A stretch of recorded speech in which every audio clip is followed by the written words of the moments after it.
मैंने संतों के मुख से सुना है कि कुछ घटनाक्रम इस जन्म के पहले से ही निर्धारित होते हैं, जैसे कि मृत्यु का समय, स्थान, विवाह इत्यादि। महाराज जी, इसमें कितनी सच्चाई है और कितना प्रारब्ध है? हाँ, नहीं सही है, पर इसको बदला जा सकता है। हम कोई पशु थोड़ी है कि उसी घटनाक्रम में बंधे रहें। अगर उसी निश्चय में बंधे रहेंगे तो भगवत प्राप्ति किससे होती है? वृंदावन धाम वास किससे होता है? हमारे भाग्य में थोड़ी लिखा है वृंदावन बसना। हमारे भाग्य में थोड़ी लिखा है रामकृष्ण भजना। ज्योतिषाचार्य से दिखवा लो ज्योतिष, किसी की कुंडली में नहीं लिखा। अब ये नया जन्म भगवान ने हमें नए कर्म करके सुधारने के लिए दिया है।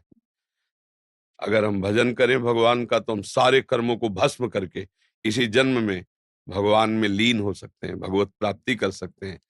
हम चाहे अपने कर्म बिगाड़ कर भूत प्रेत बन सकते हैं, सुअर कुत्ता बन सकते हैं, नरक जा सकते हैं। तो हमारे प्रारब्ध में थोड़ी लिखा सुअर बनोगे। वो तो केवल इतने शरीर का है कि इस हिसाब से तुम्हारी मृत्यु होगी, इस हिसाब से तुम्हें वहां जाना होगा, इस हिसाब से तुम्हें ये भोग मिलेगा दुख सुख का, आगे के कर्म का नहीं। ये छूट दी गई, नहीं तो मनुष्य और पशु में अंतर क्या रह गया है? तो ये तो सत्य है।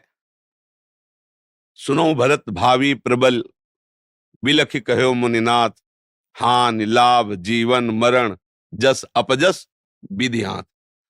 विधि माने ब्रह्मा।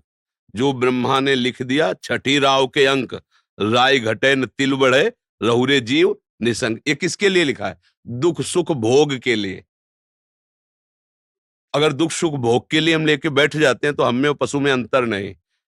हम मनुष्य शरीर में भगवान के अंश हैं।